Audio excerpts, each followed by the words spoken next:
Hello, welcome back to the discussion on question paper 2021.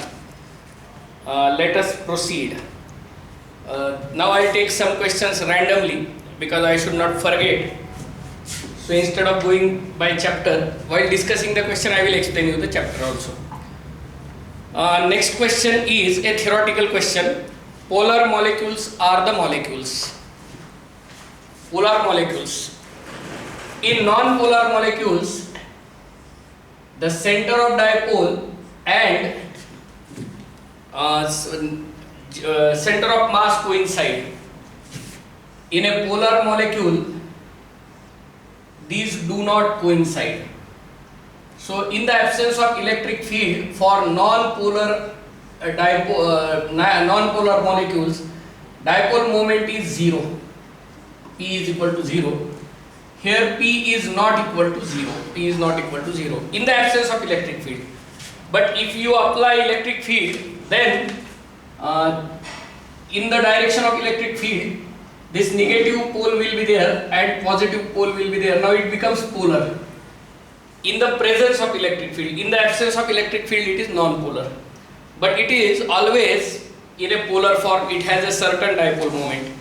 So option is, let us describe each and every option and we will verify which one is correct. Having a permanent electric dipole moment, this is a true statement. Okay, it has a permanent dipole moment. Having zero dipole moment, it doesn't have a zero dipole moment. It has a non-zero dipole moment. It has a non-zero. Zero dipole moment हा non-polar ला असणार आहे, polar ला zero नसणार आहे, ही गोष्ट लक्षात घ्या. त्याच्यामुळे सेकंड ऑप्शन रॉंग आहे. ह्याच्याप्रमाणे या सेट प्रमाणे तुमच्या ह्याच्यामध्ये तुम्ही व्हेरीफाय करू शकता. म्हणजे पहिलं ऑप्शन जे आहे हॅव्हिंग ए परमनंट डायपोल मोमेंट हे करेक्ट ऑप्शन आहे. सेकंड ऑप्शन रॉंग आहे कारण तो झिरो डायपोल मोमेंट नसतो. Acquire A dipole moment only in the presence of electric field हे नॉन पोलरच्या बाबतीत होते. मी आता इथे एक्सप्लेन केलेलं आहे. पोलरच्या बाबतीत हे ट्रू असू शकत नाही. Acquire A dipole moment only Wien magnetic field is absent हे सुद्धा होऊ शकत नाही. म्हणून याचं ऑप्शन जे आहे की हॅव्हिंग ए परमनंट इलेक्ट्रिक डायपोल मोमेंट हे याचं आन्सर करेक्ट येत आहे. त्याच्यानंतर मी आता चॅप्टर वाईज नाही जात आहे, मी वेगवेगळ्या रँडम क्वेश्चन सिलेक्शन करतोय. म्हणजे काय होईल की पेपर आपला लवकर संपेल डिस्कशनमध्ये. तर हा क्वेश्चन तुम्हाला थिओरॉटिकल क्वेश्चन होता, ज्याने पुस्तक वाचलेलं होतं, ही कन्सेप्ट समजावून घेतलेली होती, त्याला हा कळणार आहे. त्याच्यानंतरचा नेक्स्ट पार्ट होता तो मी आता सांगतो आहे. Magnetic effect of electric current किंवा ज्याला आपण मुव्हिंग चार्जेस अँड मॅग्नेटिझम असं म्हणतो. And infinitely long straight conductor carries A current of 5 ampere. हा इन्फायनाइटली लॉंग स्ट्रेट कंडक्टर आहे आणि हा इलेक्ट्रॉन इथून मूव्ह होतोय. ह्याची व्हेलॉसिटी आहे v is equal to 10 to the power 5 metre per second आणि इथून याचं डिस्टन्स 20 सेंटीमीटर दिलेलं आहे. याच्यावरचा आपल्याला फोर्स फाइंड आउट करायचा आहे. F is equal to BVQ किंवा QVB म्हणू शकता. QVB कुठलाही लिहा. इलेक्ट्रॉन असल्यामुळे मला मॅग्निट्यूडच काढायचे. 1.6 × 10⁻19 कुलोम चार्ज. V is 10⁵. आता B काढताना स्ट्रेट कंडक्टर आहे आणि मॅग्नेटिक फील्ड करंटची डायरेक्शन जर ही असेल तर मॅग्नेटिक फील्ड बाहेर येईल परंतु परपेंडिक्युलर येणार आहे. मला फक्त मॅग्निट्यूड काढायची, डायरेक्शनचा काही संबंध नाहीये. मॅग्नेटिक फील्ड या वेलॉसिटीला परपेंडिक्युलर आहे म्हणून मी QVB हा फॉर्म्युला यूज करतोय. आणि B is equal to straight कंडक्टरला फॉर्म्युला आहे μ0I/2πr. μ0 ची व्हॅल्यू 4π × 10⁻⁷ × 5 डिवायडेड बाय 2π आणि डिस्टन्स आहे 20 सेंटीमीटर म्हणजे 20 × 10⁻⁻². तर हा इथे पाय कॅन्सल होईल. 20 डिवायडेड बाय 40 येणार आहे आता इथे आणि इथे 10⁻⁻5 येईल. म्हणजे 0.5 × 10⁻⁻5 टेस्ला हे मॅग्नेटिक फील्ड आहे. इथे व्हॅल्यू ठेवा 0.5 × 10⁻�5. तर हा +5 आणि -5 इथे कॅन्सल होईल. 0.8 × 10⁻⁻19 असं आन्सर येईल. ऑप्शनसाठी तुम्हाला 8 × 10⁻⁻20 न्यूटन हे चूज करावं लागेल. लक्षात घ्या actual formula F is equal to QVB sin θ आहे. QVB sin θ. परंतु इथे V आणि B एकमेकाला परपेंडिक्युलर असल्यामुळे sin 90 ची व्हॅल्यू इथे आपण 1 घेतो आहोत आणि त्याच्यामुळे ह्याचा आन्सर 8 × 10⁻⁻20 न्यूटन हे तुमच्या क्वेश्चनचा आन्सर आहे. हा क्वेश्चन इथे मी सॉल्व्ह करून दाखवलेला आहे. त्याच्यानंतर मी आधी सॉल्व्ह करण्याचे क्वेश्चन सांगतोय आणि मग काही थेरॉटिकल क्वेश्चन्स राहतील त्याच्यावर सांगतो. एखादं जरी राहिलं तर थिअरी वाचू शकता, प्रॉब्लेम येत नाही. न्यूमेरिकल सोडवायला मला अडचण येऊ शकते. तर हा क्वेश्चन अशा पद्धतीनं सॉल्व्ह होतोय. त्याच्यानंतर एक क्वेश्चन आहे सेमी कंडक्टर्सवरचा क्वेश्चन आहे बघा. झिनर डायोड बद्दल दिलेला आहे. झिनर डायोड व्होल्टेज रेग्युलेटर म्हणून कन्सिडर करताना रिव्हर्स बायसमध्ये वापरला जातो, हे करेक्ट स्टेटमेंट आहे. आणि बी स्टेटमेंटमध्ये बघा पी एन जंक्शन डायोडचं पोटेन्शियल बॅरियर 0.7 व्होल्ट आहे. 0.7 व्होल्ट आणि ह्याच्यासाठी सिलिकॉनसाठी आणि जर्मेनियमसाठी तर त्या व्हॅल्यूज इथे मॅच होत नाही आहेत. त्याच्यामुळे बी आन्सर हे स्टेटमेंट रॉंग आहे. त्याच्यामुळे याचं उत्तर असं आहे की A is correct and B is incorrect, हे या क्वेश्चनचं आन्सर आहे. हा सेमी कंडक्टर्सवरचा थेरॉटिकल क्वेश्चन आहे, काही याच्यामध्ये विशेष नाही. इलेक्ट्रोस्टॅटिक्सवरचा अजून एक छान क्वेश्चन आहे, त्याच्यावर आपण डिस्कस करू. A dipole is placed in an electric field as shown in figure. बघा रेडियल इलेक्ट्रिक फील्ड असं दाखवलेलं आहे. हे रेडियल इलेक्ट्रिक फील्ड दाखवलेलं आहे. म्हणजे इकडे पॉझिटिव्ह चार्ज आहे आणि हा असा निगेटिव्ह चार्ज आहे. ही गोष्ट लक्षात घ्या. हे इलेक्ट्रिक फील्ड असं आहे आणि डायपोल इथे असा ठेवलेला आहे. तर इकडे पॉझिटिव्हकडे पॉझिटिव्ह चार्ज दिलाय +q आणि इकडे -q चार्ज दिलेला आहे. ही अनस्टेबल इक्विलिब्रियमची कंडिशन आहे. तर हा स्टेबल कधी होणार आहे, निगेटिव्ह पॉझिटिव्हकडे येईल म्हणजे हा असा येईल, -q इकडे येईल आणि +q इकडे येईल. त्यावेळेसच हे स्टेबल कंडिशन येणार आहे. स्टेबल कंडिशन येणार आहे. आता स्टेबल कंडिशन येताना हा पॉझिटिव्ह पोल जो आहे तो लोअर पोटेन्शियलकडे म्हणजे निगेटिव्हकडे जाणार आहे आणि निगेटिव्ह पोल हा पॉझिटिव्हकडे जाणार आहे. तर हे असं क्लॉकवाईज रोटेट होणार आहे. म्हणजे याचं आन्सर असणार आहे टुवर्ड्स द राईट, कारण हा असा उजवीकडे फिरणार आहे. ही गोष्ट लक्षात घ्या. Towards the right as potential energy will decrease, हे याचं रिझन आहे. तर हे हा क्वेश्चन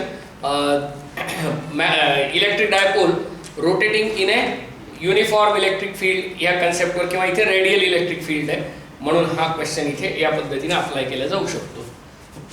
हा क्वेश्चन असा सॉल्व्ह होईल. पुढच्या क्वेश्चनकडे जाऊ आपण. आणि याच्यावर काही जरी तुम्हाला डाऊट आले तरी विचारू शकता. क्वेश्चनवर पर्सनलीही तुम्ही कॉन्टॅक्ट करू शकता आमच्याशी, काहीही प्रॉब्लेम नाही.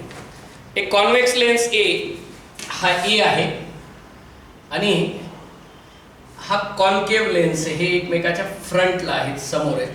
तर इथून आलेले रेज हे इथे फोकसला कॉन्व्हर्ज होतील आणि ह्याच्यावर जातील आणि हे पुन्हा असे याला पॅरलल येतील. तर लक्षात घ्या हे होण्यासाठी कॉन्व्हर्ज झाल्यानंतर हे रेज याच्या फोकसवर आले पाहिजेत. तर याची फोकल लेंथ 20 आहे आणि ह्याची फोकल लेंथ -5 आहे, 5 सेंटीमीटर. कॉन्केव्ह असल्यामुळे मायनस घ्यावी लागेल. आणि दोघांमधलं डिस्टन्स f1 + f2 म्हणजे 20 + -5 म्हणजे 15 सेंटीमीटर याचा आन्सर घ्यावा लागेल. हा जर दोन्ही कॉन्व्हेक्स असते तर मग 20 + 5 आला असता, राईट. या पद्धतीनं आपल्याला ह्या क्वेश्चनचं सोल्युशन करावं लागेल. तर याचा आन्सर आहे 15 सेंटीमीटर. हा क्वेश्चन अशा पद्धतीनं सॉल्व्ह होतो. एक कॉन्व्हेक्स आहे आणि एक कॉन्केव्ह आहे म्हणून फोकल लेंथ घेताना 20 + -5 घ्यायची आहे. ही गोष्ट लक्षात ठेवा. हा क्वेश्चन अशा पद्धतीने इथे अटेम्प्ट होतो. नेक्स्ट क्वेश्चन जो दिलेला आहे तो आहे रेडिओ ॲक्टिव्हिटीवरचा क्वेश्चन आहे, मॉडर्न फिजिक्स मधला. तर प्रोसेस बघा, एक्स दिलेला आहे, त्याचा atomic number mass number A आणि ॲटॉमिक नंबर झेड आहे. पहिलं इमिशन झालं, it gets converted into B Z-1, then it gets converted into C Z-3 and again it gets converted into D Z-2. आणि तुम्हाला expect करायला सांगितलेलं आहे की काय होतं जर बीटा पार्टिकल गेला असता तर इथे ॲटॉमिक नंबर 1 न वाढायला पाहिजे. इथे 1 न कमी झालेला आहे म्हणजे हा पॉझिट्रॉन गेलेला आहे ना की बीटा पार्टिकल गेलेला आहे, बीटा प्लस गेलेला आहे इथे. त्याच्यानंतर नेक्स्ट इथे ॲटॉमिक नंबर 2 न कमी झालेला आहे. 2 न कमी होतो म्हणजे अल्फा पार्टिकल बाहेर पडलेला असणार आहे, अल्फा पार्टिकल. आणि इथे पुन्हा 1 न वाढतोय म्हणजे हा पॉझिटिव्ह बीटा पार्टिकल, सॉरी हा आपला बीटा पार्टिकल असणार आहे. म्हणजे याचा आन्सर येईल पॉझिट्रॉन, अल्फा आणि बीटा पार्टिकल असं याचा आन्सर आहे. बीटा प्लस, अल्फा आणि बीटा मायनस. लक्षात घ्या बीटा पार्टिकल जर बाहेर पडला तर ॲटॉमिक नंबर 1 न वाढतो आणि पॉझिट्रॉन बाहेर पडला तर 1 कमी होतं, म्हणजे झेड असेल तर Z-1 होईल, जे इथं घडलेलं आहे. जर बीटा पार्टिकल गेला असता तर इथे Z+1 झाला असतं, इथे +1 दिला असता तर बीटा पार्टिकल गेलेला असतं. तर इथे Z-3 आणि इथे +1 झालेला आहे म्हणून Z-2 आलेला आहे. तर या क्वेश्चनची सिक्वेन्स अशा पद्धतीनं होते. आय होप हे सगळ्यांच्या लक्षात आलेलं असेल.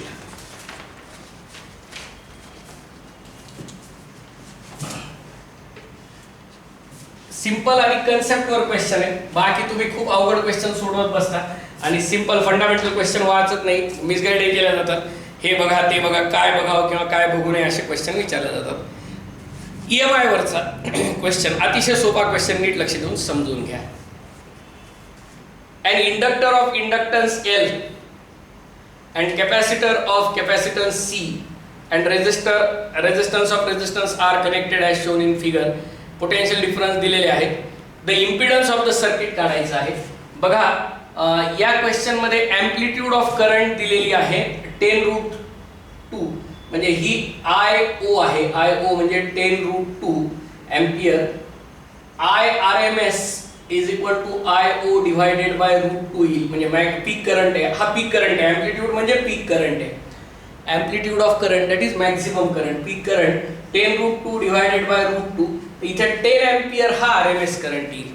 आता इथे आपल्याला ह्याचा इम्पिडन्स काढण्यासाठी व्होल्टेज, इफेक्टिव्ह व्होल्टेज काढावं लागेल. V is equal to √VR² plus VL minus VC² घ्यायचं आहे. तर व्होल्टेज अक्रॉस रेजिस्टन्स दिलेला आहे 40² plus voltage across inductance 40 minus 10². तर हे 1600 प्लस 900 2500 येतील. तर हा 50 व्होल्ट हा VRMS आहे. तर Z is equal to VRMS upon IRMS. Z is equal to VRMS upon IRMS. 50 divided by 10 तर 5 ओहम हा या सर्किटचा इम्पिडन्स असेल. या पद्धतीने हा क्वेश्चन सॉल्व्ह होतोय. हा AC वरचा हा क्वेश्चन आहे. आय होप सगळ्यांच्या लक्षात आलेलं असेल. त्याच्यानंतर half life of radio active nucleus is 100 hours दिलेला आहे. The fraction of original activity that will remain after 150 hours. लक्षात घ्या, हाफ मध्ये 100 आवर्स हाफ लाईफ दिलेला आहे. लॅम्बडा काढा, याच्यावरून तुम्हाला हा क्वेश्चन सोडवता येईल. ओके का हवा आहे सोल्युशनच देऊन टाकतो.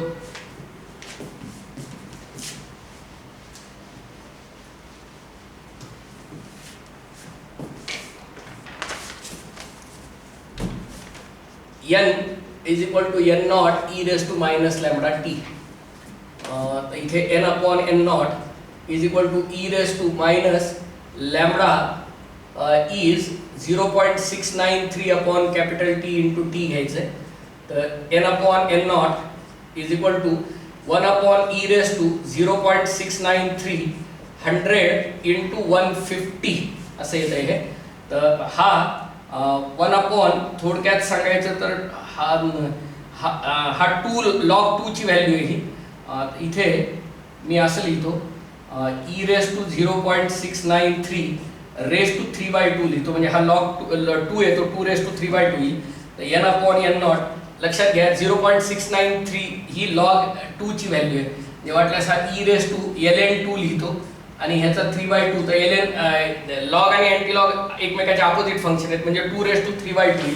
तर N upon N0 is equal to 1 upon 2 raise to 3/2 म्हणजे 1 अपॉन 2√2 हे या क्वेश्चनचं आन्सर आहे. हा क्वेश्चन अशा पद्धतीनं सॉल्व्ह करता येतो. हा झाला एक क्वेश्चन रेडिओ ॲक्टिव्हिटी बद्दलचा. अजून एक मॉडर्न फिजिक्सचा इझी क्वेश्चन होता. लक्षात घ्या, ज्यांनी अभ्यास केलेला आहे त्यांच्यासाठी हे क्वेश्चन इझी होते. ज्यांना वेळ बऱ्याच जणांना मॅनेज झालेलं नाही असं पण होतं, तर त्याच्यासाठी प्रॅक्टिस लागते. आम्ही जे दरवेळेस सांगतो की तुम्ही हार्ड क्वेश्चन किती वेळ लावून सोडवता, मग इझी क्वेश्चन कमीत कमी वेळात सोडवण्यासाठीच प्रॅक्टिस लागते. ए nucleus with mass number 240 breaks into fragments of each of equal mass. हा 240 चा 2 फ्रॅगमेंट मध्ये ब्रेक झालेला आहे 120 प्लस 120. बरोबर आहे. आता बाइंडिंग एनर्जी पर न्यूक्लियॉन इथे 7.6 मेगा इलेक्ट्रॉन व्होल्ट होती आणि आता इथे 8.5 मेगा इलेक्ट्रॉन व्होल्ट झालेली आहे. म्हणजे ही 0.9 पर न्यूक्लिऑन वाढलेली आहे. इथे 240 न्यूक्लिऑन आहेत टोटल, म्हणजे 0.9 इंटू 240 याचा आन्सर 216 मेगा इलेक्ट्रॉन व्होल्ट हे या क्वेश्चनचा आन्सर आहे. एका न्यूक्लिऑनची बाइंडिंग एनर्जी 0.9 न वाढतीये, असे 240 न्यूक्लिऑन आहेत तर किती वाढेल असं या क्वेश्चनचा आन्सर आहे. ठीक आहे. त्याच्यानंतर बघा हे क्वेश्चन, मला सांगा काय याची डिफिकल्टी लेवल तुम्हीच ठरवा, मी सांगत नाही. Okay, I leave it up to you to know what is the difficulty level of questions they have asked in the NEET exam. Okay, right. So students, be patient, have confidence in yourself so that you can attempt all questions. The electron concentration in an n-type semiconductor is same as that of hole concentration in p-type semiconductor. An external field electric is applied across each of them. Compare their currents in them. आता इथे an electron concentration in n-type semiconductor is same as that of hole concentration in p-type semiconductor. An external, compare the electric currents in them. तर ह्याच्यामध्ये काय होईल की अजून electrons बाहेर पडतील इलेक्ट्रिक फील्ड अप्लाय केल्यामुळे, त्याच्यामुळे current in an type shall be greater than current in P type असं त्याचा आन्सर असेल. नेक्स्ट क्वेश्चन जो सांगतो आहे तो पण लक्षात घ्या. हा क्वेश्चन पुन्हा मॉडर्न फिजिक्सचा आहे. The number of photons per second of an average emitted by a source of monochromatic light of wavelength 600 Newton meter when it delivers power is equal to n into energy of a photon. Number of photons emitted per second आपल्याला विचारलेली आहे. Power आहे 3.3 into 10 raised to minus 3 watt. Number of photons per second, number of photons per second मला काढायचे आणि एका फोटॉनची energy hc upon lambda असते, hc upon lambda.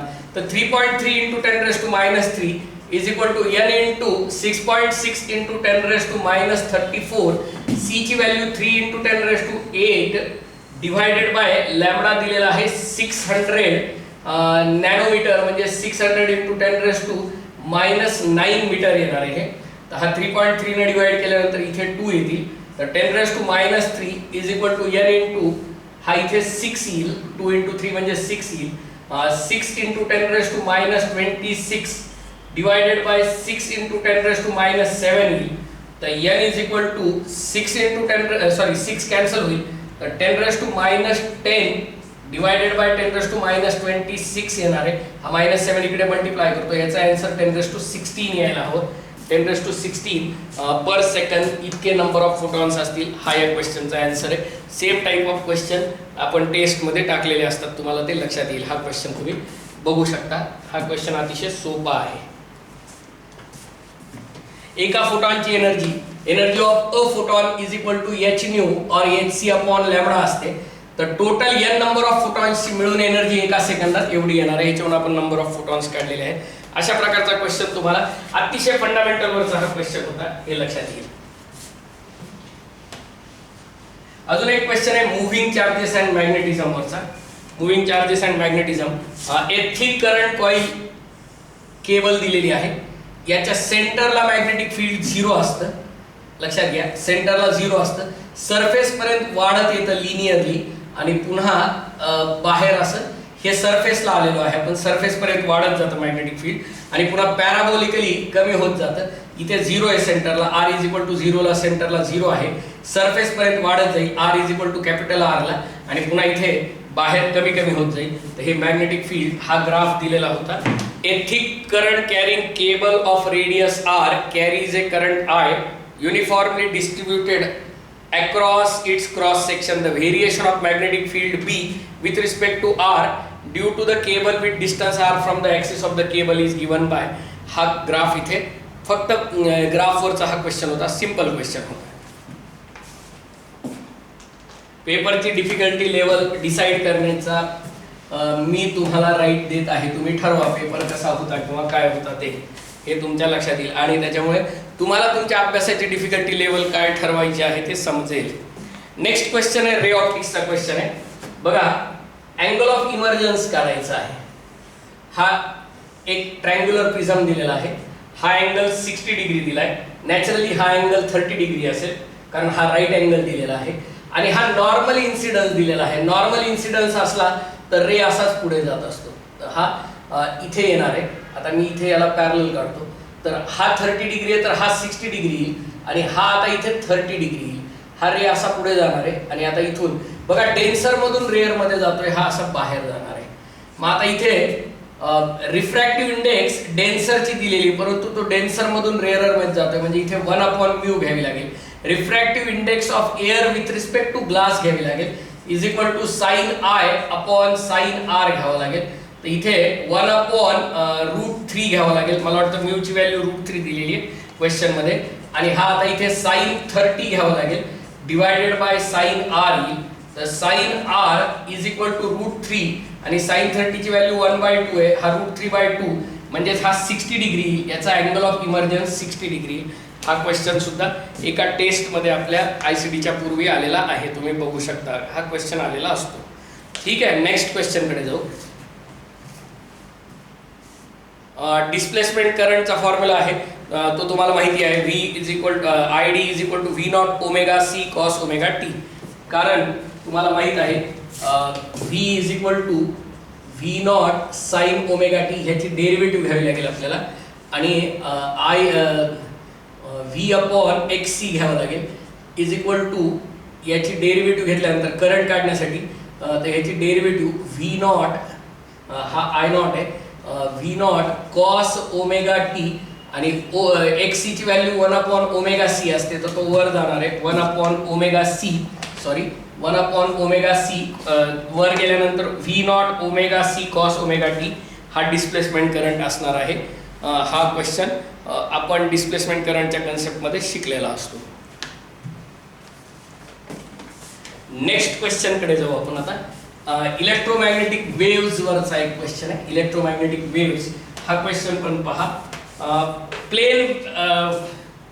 For a plane electromagnetic wave propagating in X direction, ही X direction मध्ये जाते. तर इलेक्ट्रिक फील्ड वेक्टर आणि मॅग्नेटिक फील्ड वेक्टर ह्या दोघांना परपेंडिक्युलर असतील. हे दोघेही एकमेकाला परपेंडिक्युलर असतील आणि डायरेक्शन ऑफ प्रोपोगेशनला परपेंडिक्युलर असतील. जर हे दोघे एकमेकाला परपेंडिक्युलर असतील E बार आणि B बार, तर ह्यांचा डॉट प्रॉडक्ट 0 आला पाहिजे. E बार आणि B बार ह्यांचा डॉट प्रॉडक्ट 0 आला पाहिजे. आता आपण एक एक पेयर बघू. -j cap plus k cap आणि -j cap plus k cap हे सेमच वेक्टर आहेत म्हणजे कोलिनियर दाखवलेले आहेत, पॉसिबल नाहीये, इट इज नॉट पॉसिबल. त्याच्यानंतर j cap plus k cap आणि पुन्हा एकदा j cap plus k cap पुन्हा कोलिनियर दाखवलेले आहेत, 0 डिग्री, नॉट पॉसिबल. तिसऱ्यामध्ये -j cap plus k cap आणि -j cap minus k cap यांचा ज्यावेळेस आपण प्रॉडक्ट घेतो -1 × -1 +1 येईल आणि +1 × -1 येईल, 1 - 1 0 येईल म्हणजे हे पॉसिबल आहे. याच्यामध्ये चौथ्या याच्यामध्ये जर बघाल तुम्ही म्हणाल की चौथं का रिजेक्ट करायचं, हा तर डॉट प्रॉडक्ट 0 आलाय म्हणजे हे दोघे एकमेकाला परपेंडिक्युलर आहेत. आन्सर हेच पाहिजे. j cap plus k cap आणि -j cap minus k cap दिलेलं आहे तर -1 आणि -1 यांचा डॉट प्रॉडक्ट -2 येतो, 0 येत नाही म्हणून हे ऑप्शन त्याचं आहे. हे लक्षात ठेवा. Electromagnetic wave has two components. One is electric field vector, another is magnetic field vector. Both are perpendicular to the direction of propagation of wave and also to each other also. म्हणजे ते E बार आणि B बारला perpendicular E बार आणि B बार एकमेकाला perpendicular असले पाहिजेत आणि दोन वेक्टर जर एकमेकाला परपेंडिक्युलर असतील तर त्यांचा डॉट प्रॉडक्ट 0 असतो, हे तुम्हाला माहित आहे. Okay, right. चलो बच्चों आगे बढ़े.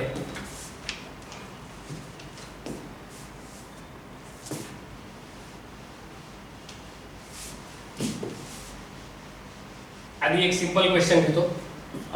27 drops of same size are charged at 200 volt each.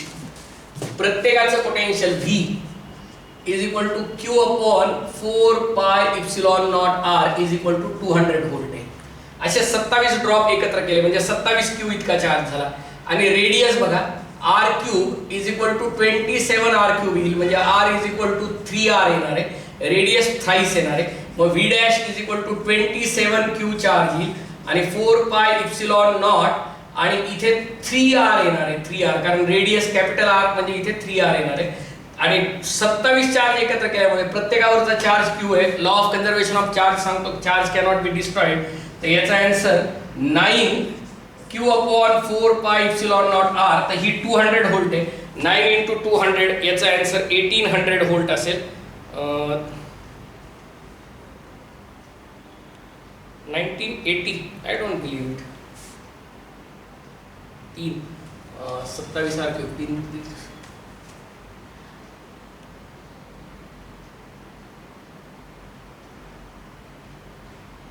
27 असेल. I don't. I'll have to say see, but I don't. I'm not agreeing with it. 200 27Q आणि इथे 4πε0 कॅपिटल R येईल. तर 9 टाइम्स 27 रेस टू 2/3 घ्यावं लागतं. ते 27 रेस टू 2/3 म्हणजे 3 चा स्क्वेअर. 9 टाइम्स 9 × 200. माझ्या मते याचा आन्सर 1800 पाहिजे. त्यांनी 1980 दिलेला आहे. बघू पुन्हा याच्यावर काय क्लॅरिफिकेशन येते ते आपण विचार करू. नेक्स्ट क्वेश्चन जो आहे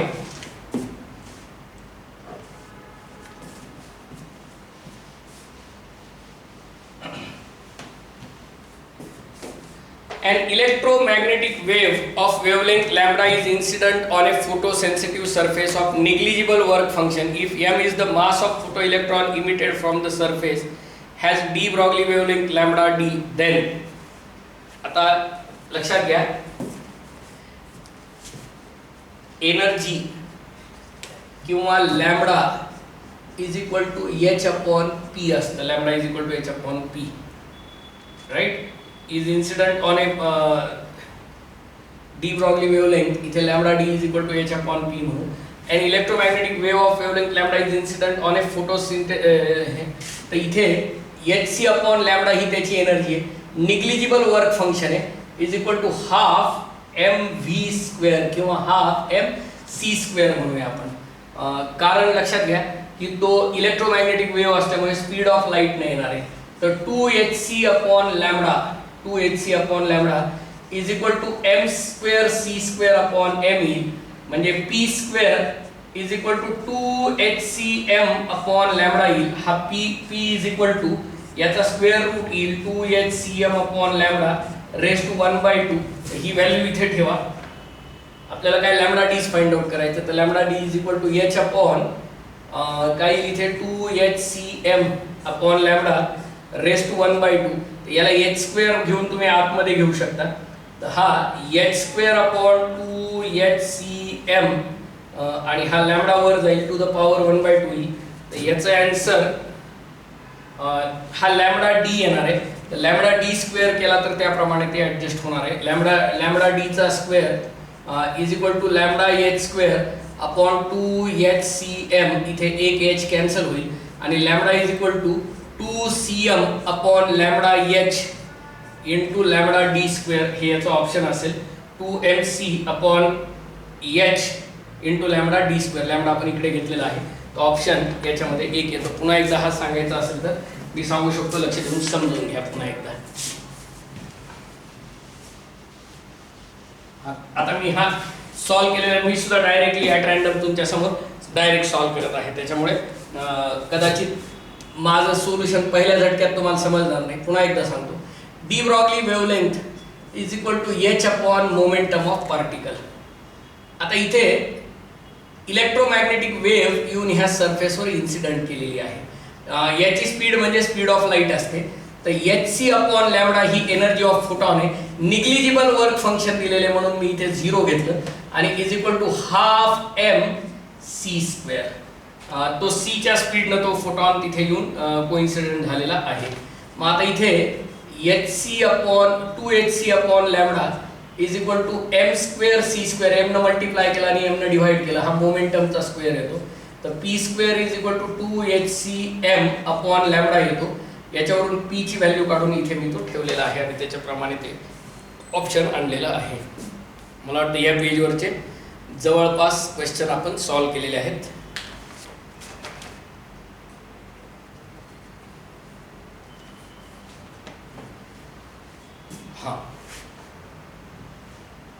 हा सरळ 40 नंबरचा question. Two conducting circular loops of radii r1 and r2 are placed in the same plane with their centers coinciding R1 greater than R2. सरळ सरळ हा एनसीईआरटीच्या पुस्तकातला क्वेश्चन आहे. हा पहिला लूप, हा दुसरा लूप, याची रेडियस R1, याची रेडियस R2. तर याच्यापासून तयार होणारं मॅग्नेटिक फील्ड असेल B is equal to mu naught I1 upon 2R1. हे याचा एकच लूप घेतला आपण तर ठीक आहे. आणि याच्यातून फ्लक्स येणार आहे phi is equal to B into A, म्हणजे mu naught I upon 2R into pi R2 square. हा R1 आहे आणि इथे R2 स्क्वेअर आहे. तर फाय आणि D phi by D T जर घेतला आपण, D phi by D T घेतला तर हा L D I by D T येतो, L D I by D T. तर ह्यातल्या सगळ्या टर्म कॉमन आहेत. इथे म्यू नॉट पाय R2 स्क्वेअर अपॉन 2R1 येतो. अशा पद्धतीने घेता येतं. तसंच म्हणजे ही L1 ची व्हॅल्यू येईल, तशीच L2 ची व्हॅल्यू काढा आणि L1 अपॉन L2 घेतला तर R2 स्क्वेअर अपॉन हा इथे directly proportional to L is equal to R2, L is directly proportional to R2 square upon R1 येतोय. बाकीच्या सगळ्या तर कॉन्स्टंट आहे. पुन्हा एकदा सांगतो, लक्ष द्या.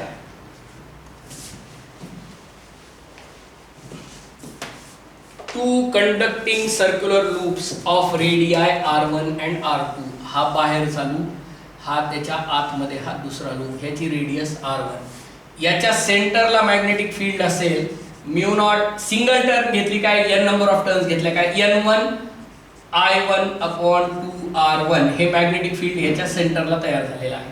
आणि त्या मॅग्नेटिक फील्ड मध्ये ही कॉईल आहे. मग ह्या कॉईलची असोसिएटेड विथ फ्लक्स φ2 म्हणून, φ2 is equal to B1 into A2. म्हणजे B1 आहे mu naught N1 I1 upon 2R1 into pi R2 square. हा मिळालेला आहे तुम्हाला फ्लक्स. आणि mutual induction E is equal to M DI by DT असा formula आहे म्युच्युअल इंडक्शन असल्यामुळे. तर E इज इक्वल टू या सगळ्या याच्यातल्या कॉन्स्टंट टर्म ठेवा, म्हणजे mu not N1 pi R2 square divided by 2R1 into DI by DT. जर आपण कोरिलेट करू तर M ची व्हॅल्यू डायरेक्टली प्रोपोर्शनल येणार आहे. M ची व्हॅल्यू ही पूर्ण टर्म आहे, R2 स्क्वेअर अपॉन R1 येणार आहे. हे या क्वेश्चनचा आन्सर आहे. हा क्वेश्चन तुम्ही बघू शकता. नेक्स्ट क्वेश्चन जो आहे, नेक्स्ट क्वेश्चन तो सेमीकंडक्टर्स वरचा आहे आणि लॉजिक गेट वरचा. टेक्स्टबुक मधल्या सारखा क्वेश्चन आहे. एनसीईआरटी मध्ये अशाच प्रकारे गेल्या पेपर मध्ये तर ॲज इट इज एनसीईआरटी मधला क्वेश्चन विचारलेला होता. बघा, हे अँड गेट आहे. पूर्ण क्वेश्चन चांगल्या रीतीने समजून घ्या. आता ह्याच्यापेक्षा सोपे पेपर येत नाही तो. आणि इथे नॅन्ड गेट आहे. इथे याला पुढे जो गोल दाखवलाय म्हणजे तो नॅन्ड गेट आहे. आणि ह्या दोघांचं आउटपुट एका ऑर गेटला दिलेलं आहे. ऑर गेटच आहे आणि इथे पुढे हे दाखवलेलं आहे. आणि ह्याला ए नाव दिलेलं आहे, इनपुट ए. याला बी नाव दिलेलं आहे आणि याला सी नाव दिलेलं आहे. आता पहिल्या ह्याच्यामध्ये ए आणि बी हे लो आहेत, म्हणजे हे 0 आहे. तर अँड गेटला इथे 0 येईल. आता हा बी इथे 0 आहे आणि इथे सी ला तो हाय आहे, म्हणजे 1 आहे. तर ऍक्च्युली अँड गेटचा इथे 0 आला असता, पण याचा इथे 1 येणार आहे. आणि 0 कारण त्याच्या अपोजिट येणार आहे. तर इथे 0 1 ला इथे 1 येणार आहे, म्हणजे इथे 5 व्होल्ट अशी सुरुवात कुठून होतीये तर ते तुम्ही बघू शकता. 5 व्होल्ट इथे आलेला आहे, म्हणजे पहिल्या ह्याला 5 व्होल्ट आलेला आहे. नंतर हे दोघे हाय दिलेले आहेत. हा 1 हाय दिलाय, हा 0 दिलाय आणि हा पण 1 दिलेला आहे. म्हणजे इथे 1 0 0 येईल, म्हणजे इथे 1 0 0 येईल आणि इथे हा 0 1 हा पुन्हा इथे 1 येईल, कारण तो नॅन्ड गेट आहे. ऍक्च्युली 0 आला असता अँड असता तर त्याच्या अपोजिट येईल, म्हणजे पुन्हा इथे 1 येईल. म्हणजे थ्रूआउट हा 5 व्होल्ट कॉन्स्टंट दाखवणार आहे. त्याच्यामुळे जो 5 व्होल्ट आउटपुट कॉन्स्टंट दाखवलेला आहे ते ह्या क्वेश्चनचा आन्सर आहे. 5 व्होल्ट कॉन्स्टंट दाखवलेला ऑप्शन जो आहे तो आन्सर आहे. तर याच्यापेक्षा सोपे क्वेश्चन काही विचारले जाऊ शकत नाहीत असं माझं वैयक्तिक मत आहे. आता तुम्ही ते विचारात घ्या, काय बोलतोय मी, ते कशामुळे बोलतोय हे पण तुमच्या लक्षात येईल. तुम्ही हे जर ट्रूथ टेबल काढला तर सहज लक्षात येईल. लास्ट क्वेश्चन आहे ह्या डिस्कशनचा. कदाचित एखादा राहिला असेल तर राहू द्या, आता पुन्हा बघू शकता तुम्ही, पर्सनली विचारा. A step down transformer consist to an AC mains volt supply 220 volt is made to operate at 11 volt 44 watt lamp. Ignoring power losses, what is the current in the primary circuit? Power constant आहे म्हणजे power V1 I1 येईल. 44 watt ची power आहे, 220 व्होल्टचं input आहे I1. So I1 is equal to 44 upon 220 म्हणजे 1/5 म्हणजे 0.2 ampere. हे या क्वेश्चनचा आन्सर आहे. हा स्टेप डाऊन ट्रान्सफॉर्मरचा क्वेश्चन आहे. अशा रीतीने हा क्वेश्चन आपण इथे कंप्लीट केलेला आहे. मला वाटतं मी जवळपास सगळे क्वेश्चनचे आन्सर दिलेले आहेत. कुठला काही राहिलेला असेल तरी मला पर्सनली विचारू शकता. मी जवळपास 100% सोल्युशन तुम्हाला इथे दिलेलं आहे. तर इथे हा क्वेश्चन आणि हा पेपर, आता ह्याची लेवल तुम्हीच ठरवा किती डिफिकल्ट आहे. आणि जुन्या विद्यार्थ्यांकडून कन्फर्म करा की किती क्वेश्चन ॲज इट इज आमच्या पेपर्समधले होते. ओके, चला इथूनच तुमच्या लक्षात येईल. Okay, bye. आजचं डिस्कशन इथे आपण